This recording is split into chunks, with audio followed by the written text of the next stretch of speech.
हरियाणा के फैसले से फिर गर्मा सकता है सुप्रीम कोर्ट। आरक्षण में क्रीमी लेयर का मुद्दा, क्या नीतीश सरकार भी चलेगी सीएम सैनी की राह? हरियाणा की नायब सैनी सरकार ने सर्वोच्च न्यायालय के उस निर्णय को लागू कर दिया जो कोटे के अंदर कोटे का प्रावधान करता है। नई सरकार बनने के बाद सैनी ने कहा था कि सुप्रीम कोर्ट के फैसले का हमारी कैबिनेट ने सम्मान किया और प्रदेश में इस फैसले को लागू किया गया और इस नीति से जरूरतमंदों तक लाभ भी पहुंचेगा। इसको लेकर जहां विभिन्न राज्यों में अनुसूचित जातियों के वर्गीकरण को एक और जहां राजनीति शुरू हुई, तो वहीं सामाजिक स्तर पर भी इस पर लगातार चर्चा हो रही है। सवाल ये भी उठ रहा है कि क्या इसका असर अन्य राज्यों की राजनीति पर भी पड़ने जा रहा है, विशेषकर बिहार जैसे राज्य जहां जातिवादी राजनीति सबसे ज्यादा हावी रहती है। क्या वहां इसका असर दिखेगा?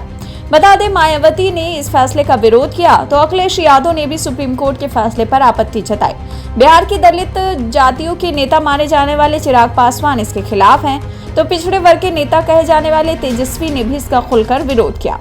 वहीं बिहार में महादलित समुदाय के नेताओं केंद्रीय मंत्री जीतन राम मांझी और महाराष्ट्र के दलित नेता रामदास अठावले जैसे नेता सुप्रीम कोर्ट की इस मांग के समर्थन में खड़े हैं। तो अब सवाल यही उठ रहा है कि इसका क्या बिहार पर कुछ असर पड़ना है, तो ये बिहार पर कैसे असर डाल सकता है?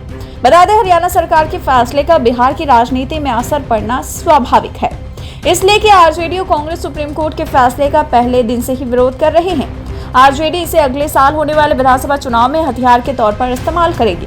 इस मुद्दे पर राहुल गांधी, तेजस्वी यादव और चिराग पासवान के तेवर एक जैसे लग रहे हैं, इसलिए चिराग भी हरियाणा सरकार के फैसले की मुखालफत करे तो आश्चर्य नहीं है।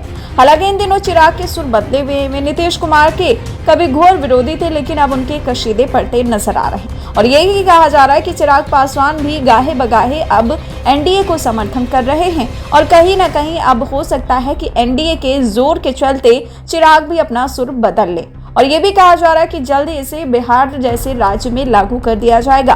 तो वही सबसे बड़ा सवाल ये उठ रहा है कि अगर बिहार में इसको लागू कर दिया जाता है तो विपक्षी पार्टियों को भी मौका मिल जाएगा और एनडीए और बीजेपी सरकार को भी एक मौका मिल जाएगा कि वो अपना वोट समर्थन लोगों से मांग सकें, क्योंकि अगर परसेंटेज की बात करें तो बिहार में काफी लोग इसके समर्थन में हैं, जबकि आधे से कम लोग इसके समर्थन में नहीं हैं, यानी इसका खुलकर विरोध कर रहे हैं। लेकिन आपको क्या लगता है, क्या बिहार में ये लागू होना चाहिए कोटे में कोटा उपवर्गीकरण? सुप्रीम कोर्ट के फैसले का आप किस हद तक स्वागत करते हैं? हमें कमेंट बॉक्स में टाइप कीजिएगा। ऐसी ही खबरों को सुनने और देखने के लिए सब्सक्राइब करना बिल्कुल मत भूलिएगा चैनल न्यूज गंगा। खबरें अच्छी लगी तो लाइक का बटन दबाना बिल्कुल मत भूलिएगा। कमेंट बॉक्स में टाइप भी कर सकते हैं और हाँ, शेयर करना भी बिल्कुल मत भूलिएगा।